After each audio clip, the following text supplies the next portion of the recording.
Hello and welcome to the Albion Raw post-match special. I'm Adi Packham and I'm at the Amex. It's been a very surreal experience watching the game today. I'm joined by Phil Shelley, Andy Bass and of course Alan Wares as we try and make sense of what just happened in that fabulous 2-1 win over Arsenal. Al, that was quite the thing. I thought it was fantastic. I mean, as much as we've grizzled about football returning, and I still think that our concerns are legitimate, when you see the club doing, or see the team doing that, first half, I thought that both sides were quite poor. Arsenal probably shaded it. They had the better chances. I thought we were a bit sloppy. The main talking point, obviously, and we'll go around the chaps in a second, but I thought the main talking point, it was unlucky. Arsenal were just having a bit of a grizzle. I think that Peter Crouch and Jake Humphries don't know what they're talking about. Rio Ferdinand's right on the money. But yeah, go to the second half. Arsenal score a worldie. We scored probably the worst goal in the world ever. And then Mopai does his textbook trolling number. Andy, do you want to fill in some detail? Well, you summed it up quite nicely. I mean, it was a disappointing first half performance. Definitely looked like we hadn't played in 3 months, and I did sort of have a sinking feeling about, well, there doesn't appear to have been any sort of improvement or advancement. The second half, we played a lot better, a lot more positive. They clearly reacted well to whatever was said at half time, and that was encouraging.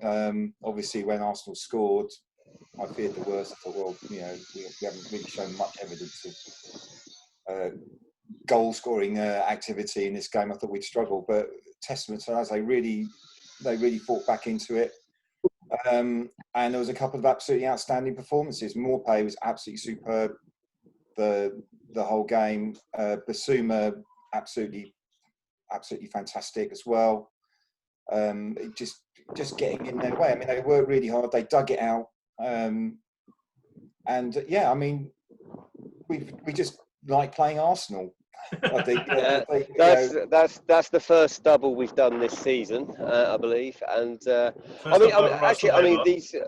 these behind closed doors. I mean, I've actually watched most of all of them pretty much, and there was some bright spots in the Spurs Man United game last night. But this, as a spectacle, this is probably one of the best ones, I think. There was quite a lot of incident. There were plenty of decent shots, some very good saves from all three goalkeepers. Controversy with sort of whipped up controversy. Well, you. I know that you're clearly biased, Andy, but let's have your biased opinion on the Leno v Mopai incident. Well, yeah. The goalkeeper was heading towards the edge of the area. He was just going up for the ball. It was just one of those things, and it was just unfortunate that Leno fell that particular way. I mean, I thought Rio Ferdinand got it spot on. It's what strikers do. You go in and you try and get the ball, maybe dislodge it or force the guy out for a handball or something. It wasn't a malicious challenge. It was just one of those things. It was just a freak accident, and it's a great shame for Leno because that's probably his season over. I just hope he gets a good recovery. Absolutely. From it. He's been Arsenal's best player largely this season. He's made more saves than the goalkeeper.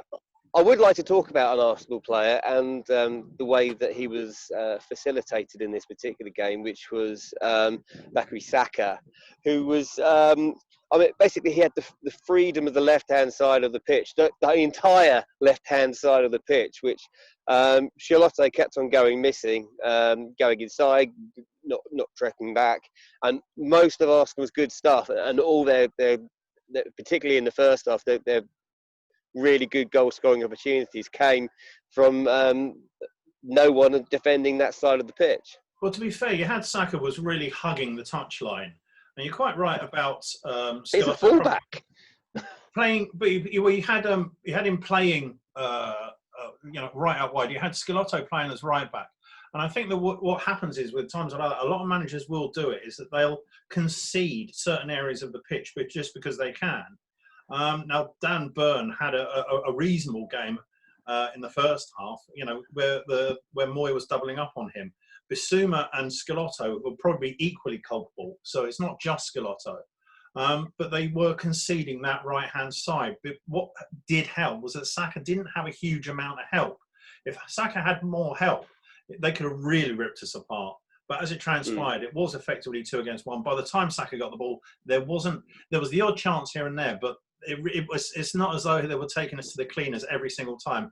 I think the cliche, the horrible cliche, is flattered to deceive, because not a huge amount came from that. Yeah. So I think we've got away with it. Phil, I've got to say this. I mean, hopefully we can put this up on YouTube, but I'm watching you in the background. It looks pretty scary. It's of the 4 of us, you're the Keith Moon of this quartet at the moment. Did you actually watch the game? We were unable to watch much of it. I was barbecuing for most of it. Of course. Glimpses on the iPad. And actually, I was going to say, when you were talking about the situation with Leno, I was really listening to it rather than watching it, because I said I had other responsibilities on. And if you listen to the commentary that surrounded it, it certainly sounded very much like no one was apportioning any blame. It was a footballing incident. Very sad, obviously, if Leno's going to find himself out of the game for the rest of the season.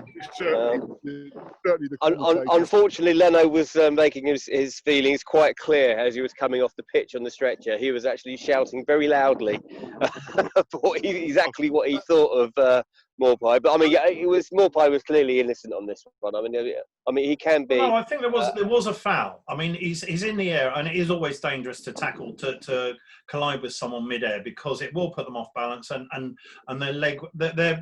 When you jump, you like to think you know how you're going to land. So if someone nudges you, it puts you off your stride, it puts you off your momentum as to how you are going to land, and therefore your leg position will be in a different position. This is why something like an aerial tackle is banned in rugby. So for me, I think it was a foul, in as much as you can't nudge a keeper, even if it's in the area. You can't nudge someone while they're in mid-air. You can't. You see when 2 defenders, or a defender and a striker, go up. If a defender's going to clatter into someone while they're in mid-air, they're probably going to give away a foul. So I could see that it was a foul. But as for blaming Maupay for a freak injury, I think that's unfair, unreasonable. But absolutely. Again, going back to what I was just saying, I was listening to it, so I didn't have the benefit of watching it, and none of the people who were talking about it, okay, there was the TV commentators, none of them were giving Maupay any grief over it, as far as I could tell. There was a degree, and understandably so, of that could be a shame for the keeper. It looks like he's badly injured. And they were explaining that Arsenal players were having a go and Brighton players were defending the situation, but none of the commentators were saying. They probably saw it much like the rest of us see. It was a footballing incident. I'll look forward to match of the day later, when I'll get a chance to see it, hopefully. But it's horrible when it happens. It's horrible when it happens with, even if it happens to a Crystal Palace player, it's horrible when it happens. I mean, there was a moment in the second half where Matty Ryan went down screaming as well, which was a bit of a worry. But I mean, he was all right. In fairness, that challenge by Lacazette was way worse than Maupay's challenge. And this is what I mean. I mean, it was wild. Speak to Ron Harris and Stuart Pearce about it, and they say they're both soft. So the long and short of it is the game's changed. We know it's changed, but when you're watching it, everyone's going to have a partisan opinion of what's happened almost always. On this occasion, I couldn't have a partisan opinion because I couldn't see it, but I could hear what people were saying about it. And it sounds like, there's some sour grapes going to go on. Yeah, it might have been a bit rough house, but at the end of the day, it was a game of football and it happened. But from where you were watching, Phil, you can't blame Maupay, right? Definitely not. Okay, second half, Andy. I think we changed it round. Solly March came on for me disappointing Aaron Moy. Moy had that shot in the first half, which Leno said, it was Martinelli that saved that one, wasn't it? But it was. I mean, we actually had 10 corners in the game, and that was ridiculous. Well, we'll come to that in a minute. But I was just going to ask Andy before you sort of cut across me there, saying that you could see that it wasn't just a like-for-like change. You know, there was a change in tactic and a change of sort of moving up. I think it also needs to be an increase in quality. And again, both sides sort of improved a little bit in the second half, would you say, Andy? Yeah, totally agree. I thought, you know, Potter had a very good game, actually. All the changes resulted in us playing better than we did prior to the changes being made. And then, ironically, with the very last one, getting us the guy that sets up the winning goal. Oh, that was absolutely wonderful. I'll come to that in a bit. But I mean, we did concede. I mean, Arsenal did look. They attacked us, and they did look like scoring quite often when they did attack us. Aubameyang was trying to. He was having a personal. He was having a personal battle with Matty Ryan, and Matty Ryan was coming out on top. But you know, the changes came. I mean, in the stadium we had Aaron Connolly and Martin Montoya. They're waiting to come on the pitch for absolutely ages, and they're waiting for a break in the play. I don't think having Montoya on the pitch when they scored would have made any difference. But I just had this feeling that you know that thing where subs wait for hours to come on, and then the other team score and they don't get on. Yeah, that's what happened. But they did get on. Well, the thing is, I mean, Andy, with the Arsenal goal, there wasn't a great deal anyone could do about that, could they? No, it was wonderful, wasn't it, Andy? Really good goal. Really good goal. Damn. Yeah, I mean, Arsenal, you know, forced Ryan into several decent saves. Webster and Dunk made numerous you know, last-ditch blocks and tackles. Perper made an absolutely tremendous block with about 10 minutes to go, I think, from Aubameyang. Speaking of which, can I just bring I know he gets much maligned, but not necessarily us, but by a raw regular contributor, but which is Adam Webster's tackle in the first half, which was goal-saving. Great tackle, absolutely superb. And actually, the commentator, Martin Keown was excellent in these commentary today. But because he summed it up perfectly, he said, you know, Webster. He went with the, you know, he said Webster went with the runner. He didn't lose concentration, and he, you know, and he said so many defenders do that these days. He said it was really impressive. He said, you know, both him and Dunk were on the money. And it was nice that Keown actually brought up his association with the Albion unprompted. He did. Yeah, so he was very complimentary. I was very impressed with him. Well, like I said, some of the other members of the BT Sport team were slightly less impressive. I don't think Jake Humphrey's been so disappointed about a result since Norwich lost last week. Well, right, and then Andy, we followed that up about with the Arsenal goal. We followed it up about 10 minutes later with probably the worst goal the Amex has ever seen. Well, what was great about Dunk's goal? I mean, it looked like a goal. I mean, you know, the ball was miles over, but even if it hadn't been given for that, when Dunk was getting up to celebrate, the ball hit his shin and went back in again. So it was just making double sure that it was going to be a goal. But I'd say there's one aspect about that I do have to query, and I actually and for me, no one picked it up. But as you know, the March played the ball to was it Mopai or Trossard, and Trossard played it back because it was a 2-on-1 there, and I can't help feeling that March might have been offside with that pass, and no one picked up on it. Maybe I'm just completely misreading. It doesn't matter now, and I don't care. It was a great. There was one where both March and Trossard were offside in the game, but it was. No. This was the goal, but hey, you know, no one looked at it, so you know it stood. And it did, and we had goal music at the Amex for the first time. Thankfully, you couldn't hear it on telly. What was the tune? It was Song 2 by Blur. Woohoo! Oh no, really? You couldn't hear it on. Did you hear it on telly, Andy? No, because we had the piped crowd noise, which I thought was excellent. Even down to the applause for Basuma coming off. I've got to say, I was absolutely delighted. Obviously, at the Amex, it was a very weird experience, obviously. But you know, it was helped by the fact that pre-match, just before the players came out, we still had the montage on the big screens. You're a fan We zone. had we still had fan zone. Yeah, we still had Richie Reynolds. And we were singing Sussex by the Sea in the garden. Yeah, that was echoing around a little bit. But I mean, the stadium would obviously have been a lot better with people in it. But I mean, obviously they can't do that at the moment. And I was speaking to you before the game, Phil, wasn't I? And the banners around the stadium did actually look fantastic.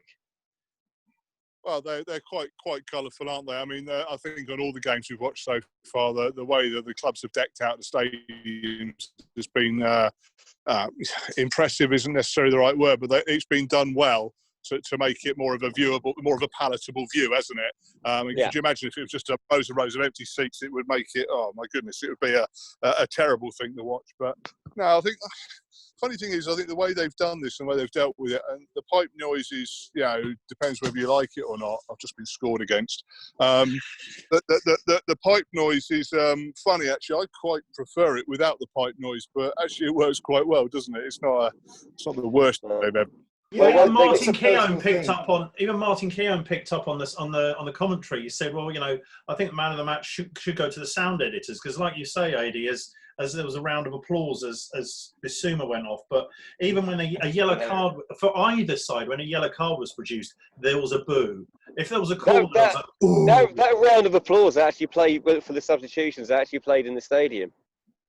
Oh, really? Well, and, they talked about. I mean, there was. I mean, I can't remember who it was who got booked for us in the first half, but it was quite a meaty tackle. But Leno at the Arsenal goal was like shouted off, which I found quite amusing. And, I did notice on the Villa game. I don't know if it came across today as well, but on the Villa game, there's no question they were playing Villa chants and Sheffield United chants. Oh, they were playing Brighton chants on the sound on the TV.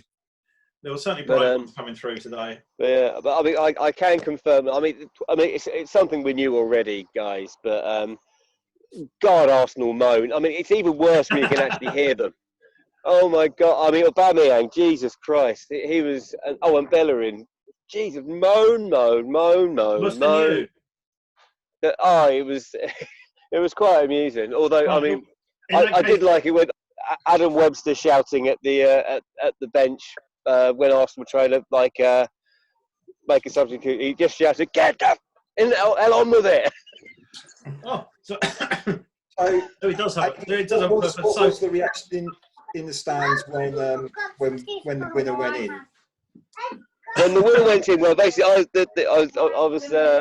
I mean, firstly, can I just go on record as saying that I was very fortunate to be there. I know there are a lot of people like Gus Nunnally and they had 1,140 unbroken games and they weren't able to be there today. So I mean, I did feel very, very fortunate and I'm very gracious about the fact that I was given the opportunity to be there.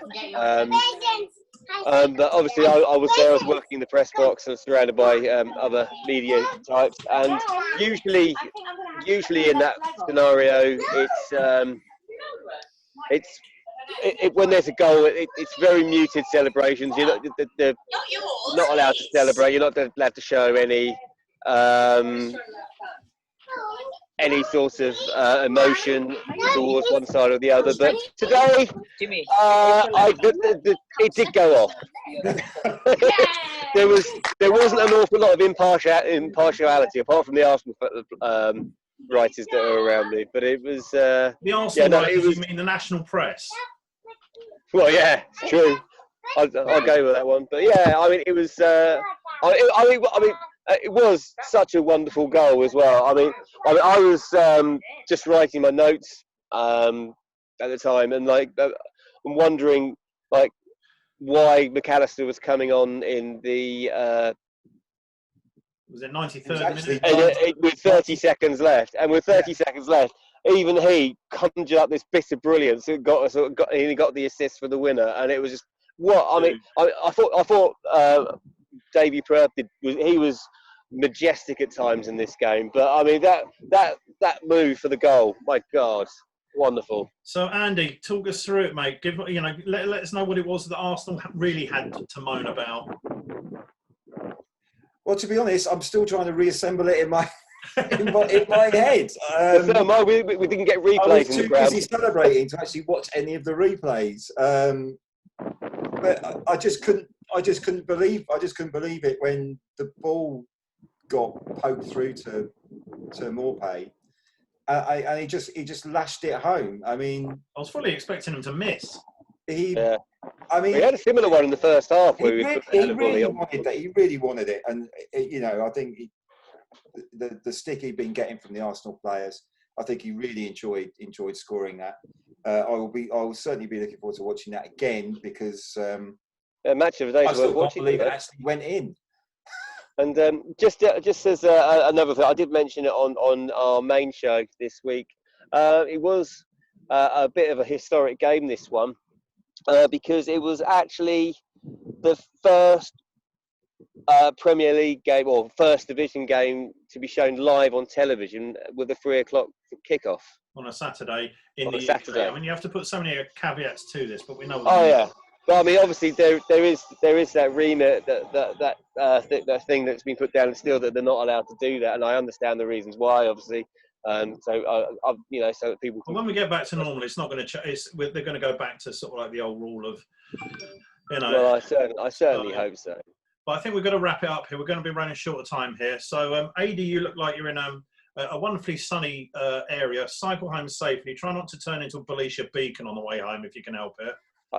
I will be wearing a helmet. And thank you for that, Andy. Listen, mate. Try and reassemble the goal anytime you feel like, and then enjoy it. And I can see you're enjoying your gin and tonics. But yeah, great stuff. And I'm just going to go and enjoy Midsummer's Day, which is the perfect time to enjoy an Albion win. Absolutely. So that's it. So from me here at the Amex, Alan in his house, Andy in his house, I'm off to cycle back to Worthing. And thanks for watching, and we'll see you again for the just after the Leicester game.